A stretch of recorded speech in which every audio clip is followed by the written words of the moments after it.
Hello' student, এই ভিডিঅ'টোত মই ক্লাছ 10ৰ ষ্টুডেণ্টসকলৰ বাবে তোমালোকৰ ইংলিছৰ যিখন টেক্সট বুক ফাৰ্ষ্ট ফ্লাইটৰ পৰা second lesson Nelson Mandela long walk to freedom এই পাঠটোৰ সম্পূৰ্ণ অসমীয়া অনুবাদ আগবঢ়াম ষ্টেপ বাই ষ্টেপ, অৰ্থাৎ লাইন বাই লাইন। ইতিমধ্যে মই তোমালোকৰ যিটো ফাৰ্ষ্ট চেপ্টাৰ এই লেটাৰ টু গড আৰু লগতে এই টাইগাৰ ইন দ্য জু কবিতাটোৰ সৰল অসমীয়ালৈ অনুবাদ কৰাৰ লগতে ইয়াৰ বিভিন্ন MCQ আৰু কুৱেশ্যন এনচাৰ ভিডিঅ' প্ৰস্তুত কৰিছোঁ। যদি তোমালোকে চোৱা নাই চাব পাৰিবা, ডেছক্ৰিপশ্যনত লিংকসমূহ দিয়া আছে। তো আহা তেতিয়াহ'লে আমি সময় ৱেষ্ট নকৰি চেপ্টাৰটো ডিছকাছ কৰোঁ। তো ইয়াত আমি প্ৰথমতে যিটো Nelson Mandela long walk to freedom এই চেপ্টাৰটো আচলতে নেলছন মেণ্ডেলাৰ আত্মজীৱনী হয়। ইয়াত সম্পূৰ্ণ কথাখিনি নেলছন মেণ্ডেলা তেওঁৰ বিষয়ে কৈ আছে। তো ইয়াত দিছে যে বিফৰ ইউ ৰিড, অৰ্থাৎ পাঠটো পঢ়াৰ আগতে আমি এইখিনি অলপ ডিছকাছ কৰি লওঁ যাতে আমাৰ লেচনটো বুজাত অলপ সুবিধা হ'ব। ইয়াত প্ৰথমতে দিছে যে apartheid is a political system that separate people according to their race. Apartheid মানে হৈছে এটা পলিটিকেল ছিষ্টেম, এটা ৰাজনৈতিক পদ্ধতি বা নিয়ম যিটো বৰ্ণবৈষম্য বুলি ক'ব পাৰি চাউথ আফ্ৰিকাৰ ক্ষেত্ৰত। আৰু আমাৰ ইণ্ডিয়াতো আছে যেনেকৈ কাষ্টৰ ভিত্তিত, যেনেকৈ OBC, ST বা জেনেৰেল।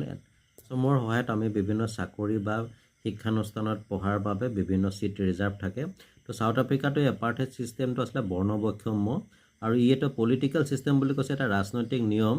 আৰু ই কি কৰে, ডেট ছেপাৰেট পিপুল, মানুহবোৰক পৃথক পৃথক কৰে, ভাগ ভাগ কৰে, একৰ্ডিং টু দেয়াৰ ৰেচ, তেওঁলোকৰ জাতিৰ ভিত্তিত তেওঁলোকক কি কৰে, বিভিন্ন ভাগত ভাগ ভাগ কৰে। নেক্সট দিছে can you say which of the three countries name below' had such a political system until very recently. এটা আমাক এতিয়া তিনিখন দেশৰ নাম দিছে তলত। তো এই তিনিখন দেশৰ ভিতৰত কোনখন দেশত ৰিচেণ্টলি আজি কেইদিনমানৰ আগলৈকে এই যিটো এপাৰ্থেইড এই পলিটিকেল ছিষ্টেমটো আছিলে। তো ইয়াত প্ৰথম দিছে ইউনাইটেড ষ্টেট অফ আমেৰিকা, 2 দিছে চাউথ আফ্ৰিকা, 3 দিছে অষ্ট্ৰেলিয়া। তো ইয়াত চাউথ আফ্ৰিকাত এই ছিষ্টেমটো আছিলে, তাৰ দুটা ভাগত আছিলে, কৃষ্ণাংগ আৰু শ্বেতাংগ, white skin and black skin. Anyway next দিছে have you heard of Nelson Mandela. Nelson মেণ্ডেলাৰ বিষয়ে তুমি শুনিছানে? Mandela and his African National Congress, মেণ্ডেলাৰ তেখেতৰ যিটো আফ্ৰিকাৰ জাতীয় Congress, spent a lifetime fighting against apartheid. তেওঁলোকে দীৰ্ঘ সময় জুৰি কি কৰিছিল, লাইফ টাইম ফাইটিং, অৰ্থাৎ আজীৱন তেওঁলোকে যুদ্ধ কৰিছিলে বা সংগ্ৰাম কৰিছিলে কাৰ বিষয়ে, এগেইনষ্ট এপাৰ্থেইড, এপাৰ্থেইডৰ বিৰুদ্ধে। Mandela head to spend 30 years in prison. Mandela 30 বছৰ ধৰি জেলত কি হৈছিলে, বন্দী হৈ আছিল কয়দী হিচাপে। ফাইনেলি আৰু অৱশেষত কি হৈছে, democratic election were held in South Africa in 1994। আৰু 1994 চনত যেতিয়া চাউথ আফ্ৰিকাত ডেম'ক্ৰেটিক ইলেকশ্যন অৰ্থাৎ নিৰ্বাচন অনুষ্ঠিত হ'ল, and Mandela became the first black president of a new nation. আৰু মেণ্ডেলা কি হিচাপে পৰিগণিত হৈছিলে, প্ৰথমজন ব্লেক প্ৰেছিডেণ্ট অৰ্থাৎ কৃষ্ণাংগ ব্যক্তি হিচাপে তেওঁ ৰাষ্ট্ৰপতি হৈছিলে অফ এ নিউ নেশ্যন, এটা নতুন জাতিৰ। নেক্সট দিছে ইয়াত দিছে ইণ্ডিছ এক্সট্ৰেক্ট। এক্সট্ৰেক্ট মানে হৈছে উদ্ধৃতাংশ, অৰ্থাৎ ইয়াত যিটো আমাৰ চেপ্টাৰটো দিছে এইখিনি ক'ৰ পৰা তুলি অনা হৈছে, ফ্ৰম হিজ অটোবায়োগ্ৰাফি, তেখেতৰ আত্মজীৱনীৰ পৰা, লং ৱাক টু ফ্ৰীডম। আৰু সেই আত্মজীৱনীখনৰ নাম কি আছিলে, long walk to freedom. Mandela speak about a historic occasion. আৰু ইয়াত মেণ্ডেলাই কিহৰ বিষয়ে কৈছিলে, এটা ঐতিহাসিক ঘটনাৰ বিষয়ে, ইনাগুৰেশ্যন, সেইটো আছিলে কি, ইনাগুৰেশ্যন, অৰ্থাৎ শুভ উদ্বোধনী বা শপত গ্ৰহণ যিটো অনুষ্ঠান তাৰ বিষয়ে ইয়াত তেওঁ কি কৰিছে, উল্লেখ কৰিছে বা কৈছে তাৰ বিষয়ে। কেন ইউ কুইজ, যে তুমি অনুমান কৰিব পাৰানে, what the occasion might be, সেইটো যে ঘটনাটো কেনেকুৱা ধৰণৰ আছিল। চেক ইয়ৰ গুইজ, যে তোমাৰ যিটো অনুমান তাক আমাক কি কৰে, চেক কৰি পৰীক্ষা কৰিবলৈ দিছে। With this news item from the BBC of 10 May 1994। BBC যিখন বাতৰি কাগজত তাত 1994 চনৰ 10 মে'ত এইখিনি প্ৰকাশ হৈছিলে। তো এইখিনি পঢ়িলে আমাৰ যিটো অনুমান, তোমাৰ যিটো অনুমান সেইটো তুমি কি কৰিব পাৰা, চেক কৰি চাব পাৰা যে তোমাৰ অনুমানটো শুদ্ধ হয় নে নহয়। তো ইয়াত দিছে Mandela became South Africa's first black president. তো মেণ্ডেলা হৈছে চাউথ আফ্ৰিকাৰ প্ৰথমজন কি আছিলে, ব্লেক প্ৰেছিডেণ্ট, কৃষ্ণাংগ ৰাষ্ট্ৰপতি হিচাপে পৰিগণিত হৈছিলে। Nelson Mandela has become South Africa's first black president, সেইখিনিয়ে কৈছে after more than 3 centuries of white rule. 3টা দশক জুৰি বা 300 বছৰ জুৰি যেতিয়া হোৱাইট ৰুল অৰ্থাৎ ব্ৰিটিছৰ কথা কৈছে, তেওঁলোকে শাসন কৰাৰ পাছত নেলছন মেণ্ডেলা কি হৈছিলে, প্ৰথমজন কৃষ্ণাংগ ৰাষ্ট্ৰপতি হৈছিল।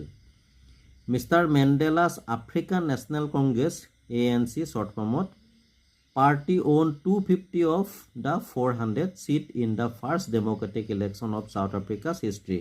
অৰ্থাৎ সাউথ আফ্ৰিকাৰ ইতিহাসত কি কৈছিলে প্ৰথমটো যেতিয়া ডেমক্ৰেটিক ইলেকশ্যন গণতান্ত্ৰিক নিৰ্বাচন হৈছিলে তাত নেলছন মেণ্ডেলাৰ যিটো ৰাজনৈতিক দল নেশ্যনেল কংগ্ৰেছে 400 সিটৰ ভিতৰত 252খন সিট জয়লাভ পাবলৈ সমৰ্থ হৈছিলে বা জয়লাভ কৰিছিলে এটো MCQ আহি থাকে তোমালোকে ভালকৈ মনত ৰাখিবা তাৰপিছত দিছে the inauguration ceremony took place in the Union building amphitheatre in Pretoria today next কি কৈছে যেটো ইনাগুৰেশ্যন চেৰিমনি যিটো শুভ উদ্বোধন বা শপত গ্ৰহণ অনুষ্ঠানটো took place in the Union building amphitheatre in the প্ৰিটৰিয়াৰ যিটো এমপি থিয়েটাৰৰ ইউনিয়ন বিল্ডিং আছিল তাত অনুষ্ঠিত হৈছিল attended by politician বিভিন্ন ৰাজনীতিবিদ আছিল and dignitaries from more than 140 countries around the world বিশ্বৰ বিভিন্ন দেশৰ পৰা কিমান 140 খন দেশৰ পৰা বিভিন্ন পলিটিচিয়ান আছিল আৰু লগতে ডিজনিটেৰিজ মানে আছে উচ্চপদস্থ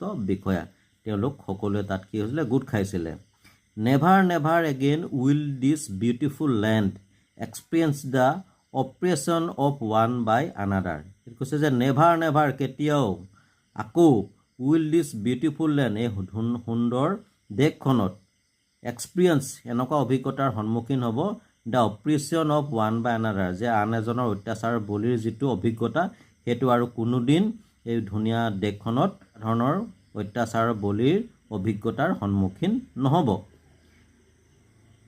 jubilant senses on the street of প্ৰিটৰিয়াৰ ৰাস্তাত কি দেখা গৈছিলে আনন্দমুখৰ দৃশ্য jubilant scenes আনন্দমুখৰ দৃশ্য দেখা গৈছিলে the ceremony with black whites এই শুভ উদ্বোধনী অনুষ্ঠানটো with black whites and colored celebrating together য'ত কৃষ্ণাংগ শ্বেতাংগ সকলোৱে একেলগে কি কৰিছিলে সেলিব্ৰেশন কৰিছিলে more than 1100 অৰ্থাৎ 1 lakh South African men, women and children of all races sang and danced with joy কি বুলি কৈছে সাউথ আফ্ৰিকাৰ প্ৰায় 1 লাখ পুৰুষ মহিলা বা শিশু সকলোৱে all races সকলো জাতিৰে কৃষ্ণাংগ হওক শ্বেতাংগ হওক একেলগে কি কৰিছিলে sang গান গাইছিলে ডান্স কৰিছিলে উইথ জয় আনন্দত মূল চেপ্টাৰটোলৈ আহোঁ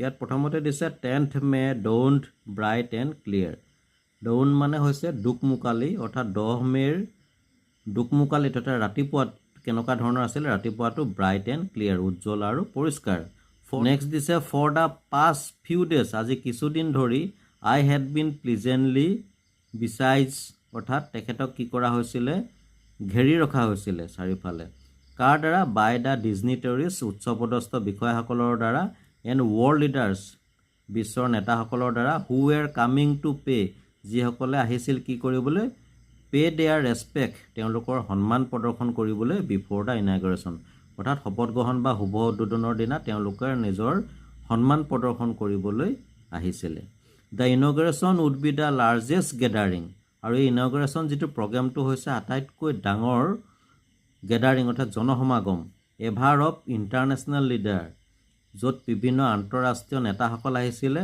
অন সাউথ আফ্ৰিকান সইল অৰ্থাৎ সাউথ আফ্ৰিকাৰ ভূখণ্ডত বিশ্বৰ বিভিন্ন ৰাজনীতিবিদসকলৰ দ্বাৰা পৰিৱেশিত এইটোৱে হৈছে আটাইতকৈ লাৰ্জেষ্ট গেদাৰিং আটাইতকৈ বিশাল জনসমাগম নেক্সট প্ৰেগাপটোত দিছে the ceremony took place in the lovely sandstone amphitheatre অৰ্থাৎ এইটো যিটো শুভ উদ্বোধনী অনুষ্ঠানটো ক'ত অনুষ্ঠিত হৈছিল in the lovely sandstone amphitheatre অৰ্থাৎ বালি আৰু শিলেৰে নিৰ্মিত এমপি থিয়েটাৰ মানে হৈছে এটা অডিটৰিয়ামৰ দৰে হল য'ত সিটবিলাক তলৰ পৰা ওপৰলৈ ক্ৰমান্বয়ে ওখ হৈ থাকে to form by the Union building in Pretoria অৰ্থাৎ প্ৰিটৰিয়াৰ যিটো ইউনিয়ন বিল্ডিং আছে তাত অৱস্থিত এমপি থিয়েটাৰত এই চেৰিমনি অনুষ্ঠানটো অনুষ্ঠিত হৈছিল নেক্সট দিছে for decade this had been decade মানে আছে দশক জুৰি this had been the seat of white supremacy এইটো আছিল কি হোৱাইট চুপ্ৰিমেচি মানে ইংৰাজ শাসকসকলৰ অৰ্থাৎ শ্বেতাংগসকলৰ শাসনৰ স্থান বা ঠাই and now it was the site of rainbow gathering আৰু বৰ্তমান এইটো কি হ'লে পৰিণত হৈছে চাইট অফ ৰেইনবো গেডাৰিং। তো ৰেইনব'ৰ অৰ্থাৎ ৰামধেনুৰ সমাহাৰ অফ ডিফাৰেণ্ট কালাৰ, বিভিন্ন ৰং বিৰঙৰ। And nation for the installation, কিহৰ বাবে? দেশখনত অধিষ্ঠিত কৰিবৰ বাবে, ইনষ্টলেশ্যন মানে হৈছে অধিষ্ঠিত, অফ চাউথ আফ্ৰিকাৰ ফাৰ্ষ্ট ডেম'ক্ৰেটিক, চাউথ আফ্ৰিকাৰ প্ৰথমটো গণতান্ত্ৰিক নন ৰেচিকেল গভৰ্ণমেণ্ট, বৰ্ণ বৈষম্যহীন চৰকাৰ প্ৰতিষ্ঠাৰ বাবে। নেক্সট দিছে অন ডেট লাভলি অটুম ডে, অৰ্থাৎ শৰৎকালৰ সেই সুন্দৰ দিনটোত আই ৱাজ একম্পেইণ্ড, মোক সংগ দিছিলে, বাই মাই ডাটাৰ জেনানী, মোৰ কন্যা জেনানীয়ে। তাৰপিছত দিছে অন দ্য পডিয়াম, পডিয়াম মানে ওখ মঞ্চ বা মঞ্চত, Mr de Klerk was first shown, Mr de ক্লাৰ্কক কি কৰা হৈছিলে? শ্ব'ন মানে শপত গ্ৰহণ কৰোৱা হৈছিল এজ ছেকেণ্ড ডেপুটি প্ৰেছিডেণ্ট, দ্বিতীয় উপৰাষ্ট্ৰপতি হিচাপে। দেন তাৰপাছত Thabo Mbeki was shown in as first deputy president, Thabo Mbeki তেখেতক শপত গ্ৰহণ কৰা হৈছিল প্ৰথম উপৰাষ্ট্ৰপতি হিচাপে। When it was my turn, যেতিয়া মোৰ পাল পৰিছিল, আই প্লিজ, মই শপত লৈছিলোঁ, টু অবে, তাত মানি চলিবলৈ, এণ্ড আপহোল্ড, ৰক্ষা কৰিবলৈ, কি ৰক্ষা কৰিব? দ্য কনষ্টিটিউশ্যন, সংবিধান, এণ্ড টু ডিভ'ট মাইছেল্ফ, অৰ্থাৎ নিজকে উৎসৰ্গা কৰিছিলোঁ, to the well being the Republic, অৰ্থাৎ গণৰাজ্যৰ ভালৰ বাবে, এণ্ড ইটছ পিপুল, ইয়াৰ মানুহসকলৰ বাবে, অৰ্থাৎ দেশৰ নাগৰিকসকলৰ বাবে।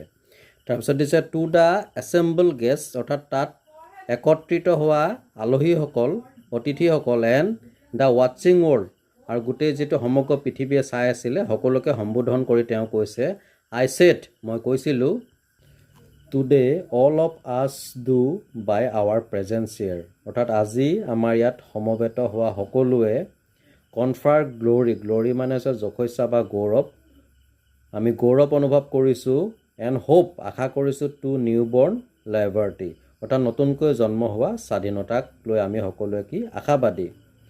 Out of the experience of N extra ordinary human disaster, এইখিনিতে নেলছন মেণ্ডেলাই উল্লেখ কৰিছে যে ইয়াত এক্সট্ৰা অৰ্ডিনেৰী হিউমেন ডাইজেষ্টাৰ মানে 300 বছৰ জুৰি ব্ৰিটিছে যিহেতু দক্ষিণ আফ্ৰিকাত শাসন কৰিছিলে আৰু সেই সময়ছোৱাত তেওঁলোকে যি অত্যাচাৰ চলাইছিলে, ডেট লাষ্টেড টু লং, এইখিনি বহুত দিন ধৰি থাকিল, মাষ্ট বি বৰ্ণ, আৰু তাৰ পৰাই নিশ্চয় জন্ম হৈছে এই ছ'চাইটি, এখন সমাজ, অফ হুইচ, যিখন সমাজত all humanity will be proud, সকলো মানুহে ইয়াত কি কৰিব পাৰিব? গৰ্বিত হ'ব বা সকলোৱে গৌৰৱ অনুভৱ কৰিব। অৰ্থাৎ ব্ৰিটিছ শাসনৰ যি 300 পৰা 350 বছৰ ধৰি যি অবৰ্ণনীয় অত্যাচাৰ, তাৰ পৰা মুক্তি লাভ কৰি আজি দেশবাসী, চাউথ আফ্ৰিকাৰ জনসাধাৰণ কি হৈছে? প্ৰাউড, গৰ্বিত। নেক্সট দিছে উই হু ৱেৰ আউটলছ নট ছ' লং এগো, অৰ্থাৎ আমি আউটলছ মানে বিদ্ৰোহী বা এঘৰীয়া নাছিলোঁ, নট ছ' লং এগো, বহুদিনৰ আগতে আমি কি নাছিলোঁ? বিদ্ৰোহী বা এঘৰীয়া হোৱা নাছিলোঁ। Have today been given the rare privilege, আৰু আজি আমাক কি দিয়া হৈছে? ৰেয়াৰ, যিটো দুৰ্লভ, প্ৰিভিলেজ, সুবিধাকণ দিয়া হৈছে, টু বি হোষ্ট, আমন্ত্ৰণ কৰিবলৈ। কাক আমন্ত্ৰণ কৰিব? To the nation of the world of our own soil, সেই বিশেষ ব্যক্তিসকলক বা পৃথিৱীৰ গণ্যমান্য ব্যক্তিসকলক আমাৰ দেশলৈ নিমন্ত্ৰণ কৰিবলৈ, অৰ্থাৎ অ'ন ছইল, আমাৰ ভূখণ্ডলৈ মাতিবলৈ আজি কি দিয়া হৈছে? প্ৰিভিলেজ দিয়া হৈছে, অৰ্থাৎ সুবিধাখন দিয়া হৈছে, যিটো ৰেয়াৰ বুলি কৈছিলে আগতে, সেইটো নাছিল, দুৰ্লভ আছিল। নেক্সট দিছে we thank all of our distinguished international guest, আমি ধন্যবাদ জনাইছোঁ যে আমাৰ সকলো যিখিনি বিশেষ আন্তঃৰাষ্ট্ৰীয় অতিথিসকল, তেওঁলোকক আমি ধন্যবাদ জনাইছোঁ, কিহৰ বাবে? For having coming to take possession with the people of our country, আমাৰ দেশৰ জনসাধাৰণৰ লগত একে শাৰীত বহাৰ বাবে, তাত পছেশ্যনত যোগদান কৰাৰ বাবে। After all a common victory for justice, আৰু শেষত আমি কি পাইছোঁ? এটা সৰ্বসাধাৰণ বিজয় হৈছে, কিহৰ ক্ষেত্ৰত? ফৰ জাষ্টিছ, ন্যায়ৰ বাবে, ফৰ পিচ, শান্তিৰ বাবে, ফৰ হিউমেন ডিগনিটি, অৰ্থাৎ মানৱীয় মৰ্যাদাৰ বাবে। এই সকলোকেইটাৰ ক্ষেত্ৰত আমি এতিয়া কি কৰিছোঁ? এটা কমন ভিক্টৰী, সৰ্বসাধাৰণ এটা বিজয় লাভ কৰিছোঁ। আৰু এই বিজয় উৎসৱত অংশগ্ৰহণ কৰা যিসকল ইণ্টাৰনেশ্যনেল গেষ্ট আছে, তেওঁলোকক কি কৰিছে? তেওঁলোকে ধন্যবাদ দিছে। এই কথাখিনি কোনে কৈ আছে? নেলছন মেণ্ডেলাই কৈ আছে, নেক্সট দিছে we have at last achieve our political emancipation, অৰ্থাৎ আমি অৱশেষত লাভ কৰিলোঁ আমাৰ ৰাজনৈতিক স্বাধীনতা। ইমানচিপেশ্যন মানে হৈছে স্বাধীনতা। উই প্লিজ আৱাৰ চেল্ফ, আমি নিজকে নিজে কি কৰিছোঁ, শপত লৈছোঁ। To liberate all our people, আমাৰ সকলো ব্যক্তিকে কি কৰি ৰক্ষা কৰিবলৈ, from the continue bondage of poverty, দৰিদ্ৰতাৰ যিটো ধাৰাবাহিক বান্ধোন তাৰ পৰা মুক্ত কৰিবলৈ আমি সকলোৱে কি কৰিছোঁ, পণ লৈছোঁ বা শপত লৈছোঁ।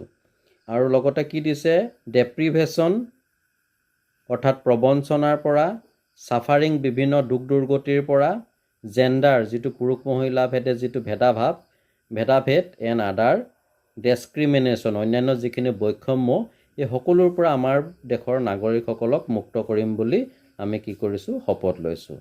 তাৰপিছত দিছে never and never again shall it be that is beautiful land will again experience the oppression of one by another. ইয়াত কি কৈছে যে নেভাৰ এণ্ড নেভাৰ, যে কেতিয়াও আৰু কেতিয়াও, again shall it be said, যে এনেকুৱা ঘটনা নঘটিব, দিছ বিউটিফুল লেণ্ড, এই সুন্দৰ ভূখণ্ডত, will again experience the oppression of one by another, অৰ্থাৎ এজনে আনজনৰ অত্যাচাৰ বলিৰ যিটো অভিজ্ঞতা, এই সুন্দৰ দেশখনত আৰু সেইটো কেতিয়াও নঘটিব বা নহ'ব। The sun shall never set on the glorious of human achievement, যে সূৰ্য কেতিয়াও মাৰ নাযাব যিটো মানৱীয় যিটো এচিভমেণ্ট, প্ৰাপ্তি বা অৰ্জন কৰা, তাত কেতিয়াও সূৰ্য মাৰ নাযাব। লেট ফ্ৰীডম ৰেজেন, অৰ্থাৎ ইয়াত স্বাধীনতা বিৰাজ কৰক, দক্ষিণ আফ্ৰিকাৰ কথা কৈছে, ইয়াত স্বাধীনতাই বিৰাজ কৰক। গড ব্লেছ ছাউথ আফ্ৰিকা, ভগৱানে আফ্ৰিকাৰ মংগল কৰক, অৰ্থাৎ ছাউথ আফ্ৰিকা দীৰ্ঘজীৱী হওক। ইয়াৰ পাছতে কিছুমান কুৱেশ্যন দিছে, এইখিনি কুৱেশ্যন বুলিয়ে নহয়, মই আন কিছুমান কুৱেশ্যন তোমালোকলৈ আগবঢ়াম পৰীক্ষাৰ বাবে যিখিনি ইম্পৰ্টেণ্ট। তাৰপিছত নেক্সট এটা চেপ্টাৰটো এটা নতুন ছেশ্যন আৰম্ভ হৈছে। ইয়াত দিছে এ ফিউ মোমেণ্টছ লেটাৰ, অৰ্থাৎ নেলছন মেণ্ডেলাই যি তেখেতৰ বক্তব্য আগবঢ়াইছিলে তাৰ অলপ সময়ৰ পাছতে we all lifted our eyes in awe, অৰ্থাৎ আমাৰ যিটো চকু বা দৃষ্টি নিবদ্ধ কৰিছিলোঁ, ওপৰলৈ মূৰ দাঙি চাইছিলোঁ আচৰিত হৈ, as a spectacular array of South African jets, অৰ্থাৎ ছাউথ আফ্ৰিকাৰ যিখন জেট এয়াৰ বেমেনৰ ৰং বিৰঙৰ প্ৰদৰ্শনী কৰিছিলে আকাশমাৰ্গত, তালৈ আমি সকলোৱে আচৰিত হৈ চাইছিলোঁ, ভালো লাগিছিলে বা ভয়ো খাইছিলে তেওঁলোকে অলপ। ইয়াত কি কৈছে যে ছাউথ আফ্ৰিকাৰ জেটছ, helicopter and troop carriers roared in perfect, অৰ্থাৎ ছাউথ আফ্ৰিকাৰ যিখিনি জেট বিমান, হেলিকপ্টাৰ এণ্ড ট্ৰুপ কেৰিয়াৰ্ছ, সৈন্যবাহিনী কঢ়িওৱা বিমানসকলে গৰ্জন কৰিছিলে ইন পাৰফেক্ট ফৰ্মেশ্যন, এক সুন্দৰভাৱে সঠিকভাৱে অভাৰ দ্য ইউনিয়ন বিল্ডিঙৰ ওপৰত। তাৰপিছতে it was not only a display of pin point, ইয়াত কি কৈছে যে এই ছাউথ আফ্ৰিকাৰ যিহেতু জেট বিমান, হেলিকপ্টাৰ, ট্ৰুপ কেৰিয়াৰসকলে তেওঁলোকৰ যিটো ৰং বিৰঙৰ প্ৰদৰ্শনী কৰিছিলে ইউনিয়ন বিল্ডিঙৰ ওপৰত, এইটো কি বুলি কৈছে, not only a display of pinpoint precision and military force, অৰ্থাৎ মিলিটেৰী ফ'ৰ্চৰ যিটো সামৰিক বল সেইটো প্ৰদৰ্শন কৰাই নহয় সঠিকভাৱে পিন পইণ্ট, এইটো কি আছিলে, বাট এ ডেমনষ্ট্ৰেশ্যন অফ দ্য মিলিটেৰী লয়েলিটি, এইটো কিহৰ প্ৰদৰ্শন আছিলে, যে সৈনিকসকলৰ আনুগত্য কিহৰ প্ৰতি, টু ডেমক্ৰেচি, গণতন্ত্ৰৰ প্ৰতি এইটো এটা আনুগত্য প্ৰকাশ কৰিছিলে। টু এ নিউ গভৰ্ণমেণ্ট, এখন নতুন চৰকাৰৰ প্ৰতি, ডেট হেড বিন ফ্ৰীলি, যিখন কি কৈছে ফ্ৰীলি, মুক্তভাৱে, এণ্ড ফেয়াৰলি, সঠিকভাৱে ইলেক্টড, যিটো সঠিকভাৱে কি হৈছিলে, নিৰ্বাচিত হৈছিলে।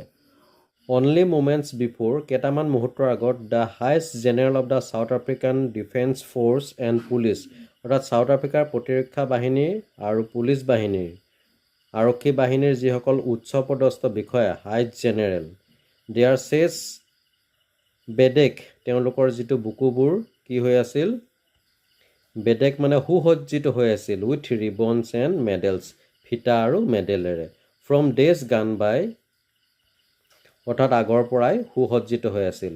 চেলুটেড মি, তেওঁলোকে মোক অভিবাদন জনাইছিলে, এণ্ড প্লিজ দেয়াৰ লয়েলিটি, তেওঁলোকৰ যিটো আনুগত্যৰ প্ৰতিশ্ৰুতি প্ৰকাশ কৰিছিলে। আই ৱাজ নট আনমাইণ্ডফুল মানে ইয়াত দি দিছে কনচিয়াছ অৱ, অৰ্থাৎ সতৰ্ক আছিলোঁ, অৱ দ্য ফেক্ট, সেই ঘটনাবোৰৰ প্ৰতি, date not so many years before, কেইবছৰমানৰ আগলৈকে বৰ বেছি দিন হোৱা নাই মানে, they would not have salute, তেওঁলোকে মোক কিন্তু চেলুট জনোৱা নাছিল, but arrested me, তেওঁলোকে মোক গ্ৰেপ্তাৰহে কৰিছিল. Finally, several of Impala jets left a smoke. Chevron মানে হৈছে ভি আকৃতিৰ এটা শ্বেপ কৰি জনাইছে কিহে ইম্পলা জেটখনে ক্ৰিয়েট কৰিছে আকাশ মাৰ্গত ভি আকৃতিৰ স্মোক ধোঁৱাৰ সৈতে কি কৰিছে trail of the black red green blue and gold এনেকুৱা ধৰণৰ ধোঁৱা এৰিছে আৰু ইয়াৰ দ্বাৰা কি বনিছে of the new South African flag আৰু ইয়াৰ দ্বাৰা নতুন চাউথ আফ্ৰিকাৰ যিখন ৰাষ্ট্ৰীয় পতাকা তাক আকাশ মাৰ্গত এই যিটো চেভ্ৰন অফ ইম্পলা জেট বিমানখনে এইটো পেটাৰ্ণটো ভি আকৃতিৰ পেটাৰ্ণত চাউথ আফ্ৰিকাৰ ফ্লেগখন আকাশ মাৰ্গত সকলোকে প্ৰদৰ্শন কৰিছে. The day was symbolise for মি অৰ্থাৎ সেই বিশেষ দিনটো তেওঁৰ বাবে চিম্বলাইজ প্ৰতীকস্বৰূপ হৈছিল বা স্মৃতিস্বৰূপ হৈছিল by the playing of our two national anthem তেওঁলোকৰ দুটা ৰাষ্ট্ৰীয় সংগীত যিটো পৰিৱেশন কৰা হৈছিল and the vision of the white singing আৰু শ্বেতাংগসকলৰ যিটো দৃশ্য তেওঁলোকে কোনটো জাতীয় সংগীত পৰিৱেশন কৰিছিলে এনকচি চিকেলেল আফ্ৰিকা এণ্ড ব্লেক ছিংগিং ডাইষ্টেম অৰ্থাৎ কৃষ্ণাংগসকলে এই ডাইষ্টেমটো গাইছে আৰু শ্বেতাংগসকলে এই জাতীয় সংগীতটো পৰিৱেশন কৰিছে. The old anthem of the republic গণৰাজ্যৰ এইটো আছিলে পুৰণা জাতীয় সংগীত. Although that day neither group know যদিও সেই দিনটোত কোনো এটা গ্ৰুপে কোনো এটা দলেই জনা নাছিল বা বুজি পোৱা নাছিল the lyrics of the anthem যিটো জাতীয় সংগীতটোৰ তাৰ লিৰিক্সটো তেওঁলোকে বুজি পোৱা নাছিল. দে ৱান্স ডেছপাইজ যিটো তেওঁলোকে এটা সময়ত ঘৃণা কৰিছিল. দে উড চুন ন' দ্য ৱৰ্ডছ বাই হাৰ্ট আৰু খুব সোনকালে তেওঁলোকে ইয়াৰ শব্দবিলাক অন্তৰৰ পৰা উপলব্ধি কৰিব অৰ্থাৎ বুজি পাব. Next paragraph on the day of the inauguration অৰ্থাৎ ইনগ্ৰেশ্যনৰ যিটো শুভ উদ্বোধনী বা আদৰণি সভা যিটো শপত গ্ৰহণৰ দিনাখন আই ৱাজ অভাৰৱেলম অৰ্থাৎ তেখেতে কি হৈছে অভাৰৱেলম মানে হৈছে অভিভূত হোৱা with a sense of history অৰ্থাৎ ইতিহাসক সুঁৱৰি তেওঁ কি হৈছিল অভিভূত হৈছিল. In the first decade of the 20th century অৰ্থাৎ বিংশ শতিকাৰ যিটো প্ৰথম দশক a few years after the bitter Anglo Boer war অৰ্থাৎ যিখন এংলো বয়াৰ ৱাৰ আৰম্ভ হৈছিলে 1899 চনৰ 11 অক্টোবৰত আৰু ইয়াৰ সামৰণি পৰিছিল 1902 চনৰ 31 মে'ত. আৰু ইয়াত যিটো কথা কৈছে the first decade of the 20th century বিংশ শতিকাৰ প্ৰথমটো দশক ইয়াত মানে 1900 চনৰ পৰা 1909 চনৰ কথা কৈছে.